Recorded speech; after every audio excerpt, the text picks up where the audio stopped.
we wanted to have a discussion about who we think has a chance from the Pittsburgh Steelers roster to be a first-time Pro Bowler this season. So when we talk about first-time Pro Bowls, we know that doesn't include your T.J. Watts, Cam Hayward, Minka Fitzpatrick. It doesn't even include Mitch Trubisky, who has a Pro Bowl under his belt. So with that, though, man, it really got me intrigued. I was like, I kind of like when we think about the potential upcoming guys. I know we put those expectations on Kevin Dotson at one point. I think about the different guys. Yeah. I mean, even I think last year you were saying early on, hey, Najee, he could be a Pro Bowler rookie year. He did, yeah. And he did. He absolutely did, man. Yeah. Yeah, so with that being the case, man, it's like, let's have this exercise. And this is for you guys as well in the chat, all right? So shout out to each and every one of y'all. And shout out to the fact that y'all been liking the vid, man. And if y'all haven't been, well, let's go ahead and like the video now while we're at it, all right? But either way, man, we salute you for that. And if you're not subscribed, make sure you subscribe to the channel as well. But, yeah, man, put in the chat who you think, couple of guys, name, if you want to put 1, 2, maybe 3, 4 people in there, whoever you feel, let us know, man. And we will react to that as well, man. But let you go first, bro. Yeah. Okay. It's your world. Let me just go over the names that I've listed down Who's here. you considering player? I got 3 on offense, 3 on defense. Okay. Offense, Pat Frymouth is number 1. These aren't really ranked in any order, but I just have them thrown out here. So Pat, obvious reasons, could make a big-time rookie to sophomore jump. And should. Yeah, I mean, last year we're saying you can't say a down year for Pat. Yeah. We just should have featured him more. I would agree. 500 yards. It was like 7 or 8 touchdowns.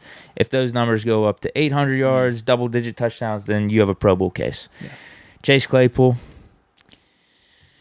Well, we're just waiting. Yeah. Because the talent's there. We're just waiting. It is. He's loading. Yeah. Listen, if Deontay made it last year with his numbers, which was a little over 1,000 yards, I think he had around 8 touchdowns. That's definitely feasible. I would agree. Absolutely feasible. That. And that was, listen, I thought Deontay got snubbed when the first voting came around. Like, I think there was receivers. It was like Keenan Allen. There was another receiver or two that got in with worse numbers than Deontay. If that's the bar to make a Pro Bowl, Claypool, you can do that. The question is, will you? Okay. 1,200 yards, 10 touchdowns for Claypool. That's what should be happening, I think. But will it? We'll find out. Kevin Dotson as my 3rd pick. I know you got to have a little 6'9" in the action. I had to, dude. Got a little 6'9". Come on, Freaky Deke. We know you roll. He was playing solid for us last year. Arguably the best offensive lineman when he was healthy between him and Trey Turner. Yeah. Coming into his 3rd year, is this the one where he just really goes off? You talked about him and how he was looking in those OTAs, right? Yep. And then also way better shape. Him taking care of his body, actually taking care of his body, like in the sense of like rest, recovery, masseuses, things like that, stuff that he was not doing prior to this offseason. I mean, we talked about that on the show here, obviously. And I think on one of the other radio shows I've done, we talked about that as well. Man, he actually told me that. But he definitely, I can see that. So, yeah, with him, if he can put it all together, here are the other guards in the AFC that made Pro Bowl last year. Batonio, he's getting up there in age. Yeah. But you know how the Pro Bowls work. Sometimes they just give it to players based off their name. We've seen it with Pouncey. We've seen it with Castro. Yeah. But Batonio's getting older. I've seen that. It was like, how did that happen? Wyatt Teller, he's another name. Quentin Nelson, he's pretty good. Roger Saffold, he's older though. So there might be an opening here between Saffold and Batonio. Could be an opening for the guard spot. Now on defense. Also, when you think about Batonio, because he's still in Cleveland right now. Yeah. Depending on how this quarterback stuff plays out, if they're in a situation where it's like dumpster fire situation, who knows? Yeah. Who knows? That could open it up, because when it comes to offensive linemen, not everybody, because especially when they're having the fan vote, not everybody knows different offensive linemen that are good and stuff like that. So if your team is struggling to that extent, which theirs could be, if this Deshaun Watson thing blows up in their face, then that could potentially eliminate him from that conversation and give a guy like Dotson that legitimate opportunity. So defense, Miles Jack, for obvious reasons. And it's still crazy to think that between him and Mitch Trubisky, Mitch got the Pro Bowl, Miles doesn't. And we're like, yo, Miles is a monster. Like, we love what we getting with Miles, man. Yeah, for obvious reasons. Yeah. He's done really good already throughout his young career. He's in his prime. We got Brian Flores as a linebackers coach. He's going to be middle linebacker number 1 for us, so he's going to be putting up numbers. And what I think helps is the storyline of going to Jacksonville, now on the Steelers. Yeah. He's in a good situation. Look how good he is. He was always this good. And they're going to hit you with man, he was the last person to win a playoff game at Heinz Field. And then they get him coming back here and winning us another playoff game. Something like that. They're going to hit you with that. You know that, man. They'll do something like that. You know how they're going to do. You know the storyline, people. Keller Witherspoon. Spoon. If he keeps playing like what he did those last 6 games, that's a Pro Bowl caliber season, in my opinion. He said on some podcast, I think it was T.O.'s podcast like a week or 2 ago. I saw the soundbite. He ranks himself as a top 5 corner. Listen, if you play like you did those last 6 games, I'm with you. Listen, and even if you don't want to go top 5, I think top 10 is still feasible, because if you think 2 years ago in 2019 with Steven Nelson and Joe Hayden, we were considering either one of them as a top 10 corner. I think if Akello plays like he did at the end of last season, throughout a whole season, he's in that range for sure. No, at least. Fair enough. Maybe even top 5 if he can get more picks. But you say you got it. He's got to do it the whole time. Do it the whole time. He's in the conversation. So here's some of the other corners that made it out of the AFC. J.C. Jackson, Xavier Howard, Kenny Moore, Denzel Ward. Denzel Ward's been a little streaky. Yeah, he's a mixed bag. Because sometimes he looks elite, and then other times you're like, oh, you could pick on this dude. Yeah. Alex Highsmith, last one for defense. Let's go. This is kind of the same conversation as Dawson. Get that man some respect. Third year, puts it all together. Double-digit sacks across T.J. Watt. If the whole defense is really good, if we're a top 5 defense, maybe best defense in the league, you know how that works sometimes. Yeah, absolutely. They're going to add multiple players from that defense into the Pro Bowl. Not just because, but Baltimore. That's how they were. What year was that? 19? Yeah, Judon made it with like 8 sacks. Well, I was going to bring that up too, because the outside linebackers or edge rushers in the AFC that made it last year. T.J. Watt. Judon, 12.5 sacks, deserving. I don't think he was a year or two ago when it was with the Ravens. That was like an outlier for him. That was up against Bud Dupree when Bud Dupree had double digits. That's why it didn't make sense. But then Joey Bosa with 10.5. So could Highsmith get 11 or 12 and we have an awesome defense? But you also have to remember, kind of like the Aaron Donald conversation, it's not always about the sack number when they're talking about how disruptive and all those other things. So that's the other part with Bosa. In terms of not just looking at he only had 10.5. You can get 10.5, but it's 10.5 thinking about how Bosa plays when you watch him, Sure. Understood. Yeah. But those are my 6 that I have in the mix. I like that a lot, though. Your list is fire. Problem with Pat is the AFC tight ends. Mark Andrews, Travis Kelce, and Darren Waller. It is freaking loaded, that's going to be tough. Yeah. It's very much. I think he's going to have a year on that caliber. It's just, will he get the Pro Bowl vote? Yeah, and they got name recognition too. Yeah, they have to have down years.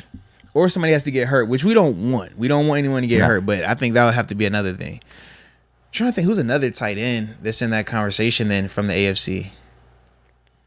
Because those 3 right there by themselves are just, and you only get 2. Yeah. Tight ends in the AFC? Yeah. I mean, you got Kittle in the NFC. Right. No, I think Pat. Kyle Pitts, he's at NFC. Yeah, I think Pat's going to be in that 4 to 5 range. He's in that mix, right? Yeah. Just as we're sitting right now. Man. But I think he could have you expect maybe an upgrade from David Njoku, because now he has Deshaun Watson potentially. Because he's a heck of an athlete though. We know that. And that's why people get excited about him in Cleveland. I think he's inconsistent, though. That was a big contract. It was. It was. Double digits, right? It was. It was. But I wonder, okay, if they're saying now you're putting him with the Deshaun Watson, kind of the conversation of, okay, if you got a Ben Roethlisberger back there versus a Mason Rudolph back there. In terms of both guys in their prime, there is a difference. Well, do you want me to go through my pick? You know what they brought up? This is a good name right here. Shout out to Know Your Boy Michael Chandler. Mike Gesicki. The tight end down in Miami. Yeah, he's good. Yeah, he's definitely, he's an AFC guy. Yeah. Good call. And this is last year down there. Oh, I think they tagged him. I don't think they got the deal done just yet, though. Yeah. No, he's really good. Yeah, good call. He's definitely nice, man. Do you want me to give my pick out of these 6, or do you want to go through your stuff and then we'll both pick at the end? Well, yeah, so I'll go through mine real quick because I do actually have. That's what you're thinking. To me, honestly, our lists are pretty much identical. I just stopped with 5 guys, on that. So I had. Did you leave out Dalton? Yes, I did. Oh, yeah. man. I did Pat Fryermuth because I think he's in that conversation in terms of his ability. My biggest thing that makes me hesitant about him is the quarterback play. I don't know what it's going to look like. And if we're all anticipating a quarterback change at some point, to me, that means that this quarterback is going to have to be struggling in some capacity or limiting us in some capacity, which doesn't bode well for Pat having those type of stats. Same conversation with Chase Claypool. I think that he has the talent. I think that he put up Pro Bowl discussion numbers even a year ago. Now, granted, he was not going to get in over Deontay, and if Deontay wasn't even a regular guy, getting into the Pro Bowl, then no reason would Chase be. But to me, I think that, if you're getting a potential uptick in play, when you talk about 30 touchdowns from Kenny Pickett, Mitch Trubisky, Mason Rudolph, they got to go somewhere. You know what I mean? We didn't have 30 touchdowns from the quarterback position last year. So I think of Chase and I said, okay, does that mean he adds on a couple of these things now? We know he can score from his first year in the league, but it's like, man, are we going to get more of that potentially? Miles Jack, because obviously it's Miles Jack. I mean, you talk about you're putting him in on a super talented defense. The last time he was on a super talented defense in Jacksonville, you saw he was one of their leaders. He was one of their best players out there, and they had a very, very talented team. A team that came into Hinesville and kicked our butts. So with that, it's like, man, he's definitely, one of those dudes. Like I said, I'm still surprised to see that he does not have a Pro Bowl already under his belt. And then with Alex Highsmith, exact same conversation, man. I'm extremely hype about him, man. Being able to see him work, seeing, his growth even last year as a more complete player, run stopping, pass rushing, and in coverage. To me, I think that he is set up in a perfect position to be that guy, to be that breakout guy, like who we saw with Bud Dupree when he had his first double-digit sack season. And then, lastly, Keller Witherspoon, man. As much as I was conflicted between him and Levi, the thing that sold me on a Keller versus Levi is Levi, I mean, he's been consistent. The past 3 years, 2 picks each season. I just don't know if he's the kind of player, though, that's going to be able to do some of the things like how we see Akello athletically. Akello is freakish. You know what I mean? Like, it's certain things that Akello can do, and you're just like, man, that length, that range. You see how he attacks the ball. Levi's game, I think Levi is a more controlled or smart player, but I don't think that he's going to do some of the things that Akello does in terms of how he takes his chances, how he looks at the guy. Like we've seen him, you know what I mean? Like some of those plays, I just don't know if Levi is giving us that potential. Whereas when we saw how Akello, when he heated up at the end of the season, that was crazy. That 3 picks in like 5 or 6 games? Like that's some serious, some serious heat right there, man. So that's why I had him up there, man. But to me, man, I like both of our lists, though, man. In terms of like the idea, the concepts behind it. I'm going to go through and read the chat real quick to see who they have. And then from there, I guess we'll give our hard, sure, one offense, one defense guy. All right. Oh, we're going one offense, defense. Yeah, let's do it, man. Heck yeah. All right, I'm good with that. All right. So as I go through the chat, I see a ton of Pat, actually. Okay. Here we go. Yeah, Robert Bennett says Pat has a huge chance. Stand clear. Oh, nope. Yeah, because, Mitch already has a Pro Bowl, so I can't go there. Rod Dallas, he says Claypool. And stand clear. In terms of Mitch, he has 1 Pro Bowl. I forgot what season it was from, though. Second year, I think. Second year, okay. I was about to say, I was sure it was his rookie year or second year, but, yeah, he has 1, and that was it. All right. Know Your Boy says Claypool if he plays like his first year. The Analyzer Project, Pat. Gene Smith, Pat. The Brobarian, he says Mason Cole. That's an interesting one right there. It's not a bad call. That's interesting right there. It's not a bad call. Q says James Daniels. I can see that. All right, I like that. Not a bad call either. I mean, if I was talking for Kevin Dotson and saying that the guard position, there may be an opening or two with James the Daniels names that made it definitely recently. in that conversation. No, you're right. That's not a bad call at all. Definitely. And I mean, I was just breaking down some tape of him just, before we started the show, man, because that film session is coming. I got it coming. It's coming. But actually, it's already recorded. I just got to edit it now. But man, just watching more of him, he'll be in that conversation, I think. He'll definitely be in that conversation. All right. Let's see who else. Alex Pappermichael. He says Pat and Najee, but Najee already has 1. All right. How about this one? Don Butcher 1. Bergen. Oh, who'd you have? Bush. Okay. Bold. I like it, though. Maybe comeback player of the year. If he balls out, he'll be in contention for it. Yeah. Yeah, he'll definitely be in that conversation. I'm trying to think who else is another headliner that's come back from injury that you have to worry about like that. Tyson. Yeah, but Tyson, there's a position they ain't gonna give him that type of You're love. talking league-wide? Yeah, league-wide. Oh man, comeback player of the year. Because Odell got hurt in the Super Bowl. Yeah, no, he played good with the Rams. Yeah, that's not gonna count. I can't think of anyone right now. Yeah, it's top of my head. I don't know why. Devin Bush. He's the front runner. All right, we shall see. But Don One says Anthony Miller. Okay. Michael Chandler goes Keller Witherspoon and Alex Highsmith. Let's get it. Stan Clear says, what about Gunnar Olszewski? Now Gunnar was a All-Pro. I don't think he has a Pro Bowl though. He was definitely an All-Pro. Right. Yeah. Well, that was like Deontay his rookie year. Yeah. Deontay made an All-Pro as a return man. Mm-hmm. But not a Pro Bowl. Yeah. All right. You're right. Just one All-Pro. Yeah. Okay. So yeah. Okay. Maybe Pro Bowl returner. Well, all right. We shall see, man. Yeah. Get us a touchdown or two. All you really need is a touchdown or two. It has to be on a primetime game though. Prime time. And just be solid throughout the rest of the year. No drops. Yeah. You get you one on a Monday night. You get you one on a Sunday night. One of them Thursday. As long as eyes are on you. Yeah. Like honestly, if Ray McLeod just would have had a touchdown in 2020, he would have made it. Yeah. He had so many nice kick returns, punt returns, all that. He just couldn't close the deal. That was it, bro. He let the punter get him that one time. I think it was the Titans game, right? Yep. Yeah. That's all. It doesn't even be anything crazy. You're right. It was him. Because I'm thinking of 19. Returns are so much more rare these days. Who gave us one? Yeah. Yeah, Deontay gave us that one against AZ. And that was what got him in. It was nothing crazy. That was what got him in, though. Yeah. Wait, he didn't make Pro Bowl, though, right? It was All-Pro. No, that's what got him the All-Pro, though. Excuse me. But still, you're in the conversation at least. Yeah, you got to have one, though. You got to touch that paint once. All right. Ooh, what about this one from Steelers Girl 517? She says Terrell Edmonds. That's tough. Safety position is loaded. Yeah, only 3 spots. Yeah. And you know 2 guys in the division between Jesse Bates and Minka. Yeah. Tyrann Mathieu. There's some other names you can throw in Tyrann, there. he's in where is he? No. Oh yeah, New Orleans. Yeah, he's New Orleans. So you're right. Yeah. Let me think though. Who else? AFC wise. There's definitely other names. Well, no, you got the 2 in Buffalo. Micah Hyde and Jordan Poyer. Yeah, and both of them dudes all pros and Pro Bowlers. Yeah. Safety stuff, especially with the 3. And you know, if you're gonna give one to a Steeler, it's Minka. Yeah. Probably not Edmonds. No. I think Edmonds is going to be fine. I don't think he's ever going to get that type of recognition. Yeah, that's tough. I think it's going to have to be, for him to ever make a Pro Bowl, it'd have to be kind of like Ryan Clark. Not to say Ryan Clark didn't deserve his Pro Bowl. No, I get what you're saying though, yeah. But like our defense is going to have to be historic for a good 3 to 4 years. And it's going to have to be in the middle of those 3 to 4 years where maybe people just start saying, man, Edmonds does a lot for this defense. He's putting up like 100+ tackles, whatever. Yeah. Let's give him a Pro Bowl here. Yeah. It's going to have to be like that. You know who else? What's the homie, my dude in LA? Derwin James. Yeah, he's the other one. Yeah. Justin Simmons. He's the Denver. other one, bro. It's tough. Yeah. Safety stuff. Justin, I forgot about him too. Yeah. Thanks for bringing that up. Chat saved us. Yeah. They had Justin. I was about to say, I did not think about, Justin's nice. But Derwin's that dude. Yeah. Yeah, because I'm trying to think. Yeah, because Buddha's NFC. Harrison Smith NFC. Yeah. Safety's tough though, bro. Yeah. Safety's real tough. All right, do you want to give your final prediction? All right. So for me,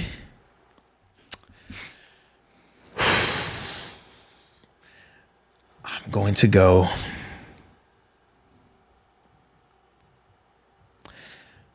I'm going to go James Daniels. James Daniels. The chat convinced you. And Alex Highsmith. And this is my reasoning. Okay. I think the quarterback play hinders Pat and Claypool. And we already know they're at 2 positions that are loaded in the AFC. Tight end and wide receiver is a ton of talent in the AFC. And a lot of that talent is already paired with proven top-notch quarterback play, whereas we're still going to be trying to figure it out. Is that Mitch? Is that Kenny? Is it Mason? We don't know. We're going to have to, So I think that does hinder those guys. Whereas when you talk about James Daniels, I just think that, number one, he is a good player. That's why he got paid what he got paid to come here. I also think that he's versatile enough where you're talking about run blocking and pass blocking. He's going to be able to give you those things. And with Najee going off, which I anticipate him having an even better season than last year, well, they're going to be looking at James and being like, okay, well, he's the money guy. He's the interior part of this offensive line. He's the new guy as well. You point to him and say he's a difference maker because Dotson, Chooks, Dan, they've already been here. And when you're talking about the two new dudes, James Daniel, hey, we paid him more. So he's a bigger name, a more hot commodity compared to Mason Cole. So that's kind of how I see that thing playing out. And then, like I said, on defense, man, the reason I go with Alex Highsmith with Miles Jack, I think Miles is going to play well. But we know, I mean, in terms of the AFC, man, it's stacked with linebackers, man. You got a lot of dogs you can be fighting against, man. And it's just, as an off-ball linebacker, you're going to have like crazy splash too. And that's the thing where I just don't know if he's going to get those opportunities like that, or not. I think he'll get the opportunities, but is he going to capitalize on them to that extent to beat out some of the bigger name guys? Whereas with Highsmith, we talked about it, man. Highsmith, it's nothing holding Highsmith back from getting 10 plus sacks. There is nothing that says he can't get 12 sacks. Anything over 10, that's going to have him in that conversation legitimately, regardless of how good or bad we look. And that's not dependent on anyone else. Whereas when and I also think of how I've already seen him in some of these matchups versus some of these top tier left tackles, he's already holding his own. But it's just a position that you're not dependent on everybody else. Whereas with Akello, number one, he's going to be facing some of these elite tier wide receivers, these like one-offs. It's like, yo, who is this guy? Like, can he match it with that? That's his own monster. But then at corner, you still got to be dependent on some other things. Is the rush get in there? Did this quarterback get a chance to scramble? You know what I mean? Like, did they throw it your way to get a pick? Absolutely, yeah. So it's like a lot of that I think could hold him back. Whereas for Highsmith is getting one-on-ones because Cam and TJ are going to command attention. That's just the reality of it. So that's why I had James Daniels on offense, Alex Highsmith on defense. Listen,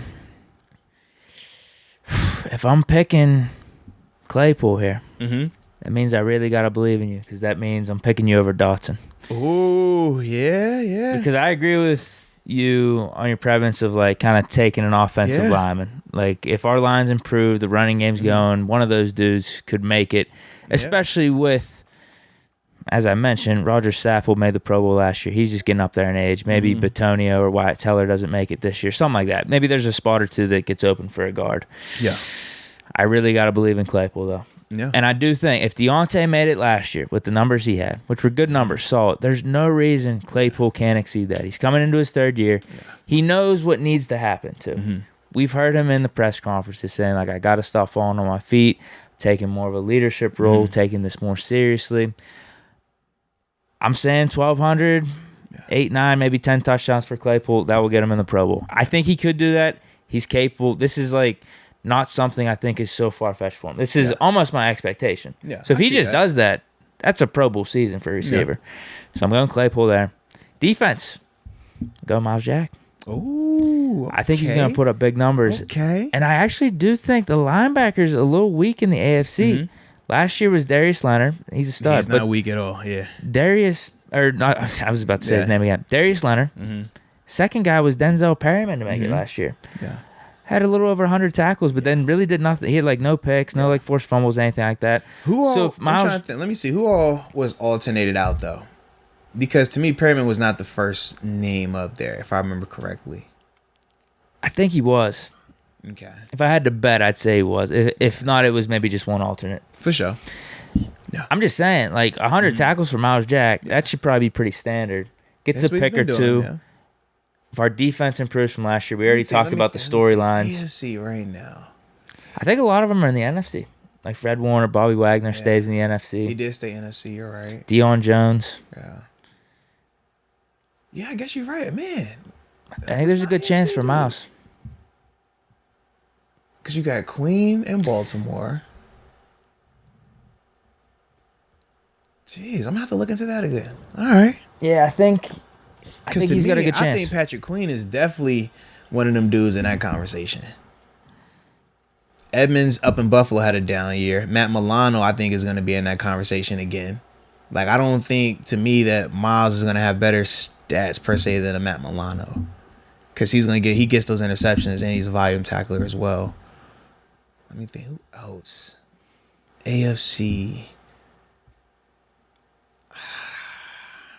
I mean, the Kansas City linebackers are good in terms of Bolton, but they're not putting up the numbers like that in terms of the turnovers and stuff. I mean, Miles is going to have a shot, though. He should.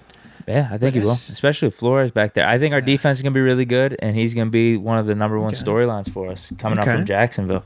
Yeah. He just gets over 100 tackles, gets a pick or two, maybe a little forced fumble, a little splash play, return touchdown, something like that. I mean, I don't see why not. He's gonna need he might even get more than that, more than 100, 120, 130. He's going to need some splash, though, bro. He's going to be on the field every damn down. I'm trying to think. Who's down in Tennessee? Nobody? No. Not Houston. No, yeah, all right. He's got a chance, man. I think he's got the best. I think he's got the best of chance out of the defensive players, at least. I do think Highsmith should get 10 plus sacks. I'm with you though. If like Bosa just gets double digits, they might just give it to him because it's Bosa. Yeah. And then Judon, for some reason, he's on a little bit of a Pro Bowl streak right now. But I mean, to Highsmith's credit, I mean. It could be TJ Watt, Bosa. Maybe Judon has a down year. I think between Judon and Bosa, one of those two could maybe be out, and that opens the door for someone like Highsmith. Yeah. Dang, man. I like it, Keller. I think they're all going to have good years. It's just who do I think is going to get the Pro Bowl vote? I think there's going to be most storylines around Miles Jack. But you know what else I'm thinking, too? When they do the Pro Bowl, because I know all pro, they treat it as a 4-3 defense. What is the rules? How do they classify Myles Garrett? Yeah, good question. Because I'm thinking of him and I'm thinking of Trey Hendrickson over in he made it in Cincinnati. Hold on. Are they classifying them as DNs or outside linebackers? I think there's a reason I wrote it down that way. Give me a second. Actually, let me sort this real quick to AFC. Because if they're adding them as DNs and they're clumping them all together as DNs / outside linebackers, just pass rushers, that's a different conversation there. Yeah. Well, that's hold on. They got Nick Bosa. This is NFC. Let me go to AFC. Give me a second here. I'm scrolling a little bit. Yeah, they have Myles Garrett and like Crosby, Frank Clark, Hendrickson, all his DNs. Okay, cool. So as long as they're DNs, we're good then. Yeah. Right. The outside line. Yeah. So here were the outside linebackers. Right. The three that made it was Watt, Judon, Bosa. Right. Bosa sat out. Harold Landry went in. Okay. For corners, it was the same as I said. J.C. Jackson, Howard, Kenny Moore, Denzel Ward. Whoa, yeah. Shout out in the chat. I just saw this too. Q, yeah. Khalil Mack. He's in the AFC now too, man. He is. Yeah. He's up there, though. He hasn't been putting up he was before he got hurt, though. Before he got hurt, he was. Yeah. He's doing all right. Yeah, I mean, the last two he made, he's the name. I was going to say the last two he made Pro Bowls on were, 8 sacks and 9 sacks? So maybe they do give it to him for name reasons. If him and Bosa both get double-digit sacks or something. I mean, TJ's going to make it for us for sure. Right. But there's only 3 that make it. There's only 2 inside linebackers. It's Leonard and Perryman. Yeah. That's it. But I think Jack can get over Perryman. I think there's a cluster of guys. I don't think it's just no. There's a cluster of guys. There's between Jack and the Buffalo guys you were talking about. Maybe even Patrick Queen's in the mix. But I think Jack's got as good of a case as any of those dudes. No, fair enough. Yeah, I'm trying to think. Who else in the AFC then? Is that everybody? I feel like I'm going to be forgetting somebody. But either way, sound about right. Yeah, I got Claypool and Jack then. Okay. All right. I like that then. I mean, Pat's going to have a big year. It's just those other AFC tight ends. Yeah. He's going to have best tight end in the league type of year to make the Pro Bowl, which I already mentioned that to you. I think it's feasible, but what percent? It's 5% chance that happens, 10% chance. It's just a lot of things are going to have to go right. Oh, Vince McGee also brought up in the AFC in terms of rushers. Von Miller, he's out here as well. Buffalo. Forgot about that. Yeah. Definitely forgot about that. I mean, he's been kind of like Khalil Mack, though. Yeah. But if he does get, if he could just get 10, either him or Mack get 10, 10 they like that name recognition. Heck yeah. Especially with him going up to Buffalo. Buffalo's going to have a lot of games that a lot of people are watching. Yeah. And rightfully so. They're a good team, dude. Rightfully so. You know how that goes. I was dumb. I'll give them credit. They're a good team. Did my Bills media rounds, man. What were you saying? What's the buzz? Oh, man. You know how that goes, man. What are they saying? Oh, man. Just expectations. They're talking a lot about Josh Allen. Come on, man. Super Bowl aspirations. He's golfing a little too much this offseason. Oh, no, man. He took the Ben approach. He's just going to show up, man. Come on. Yeah.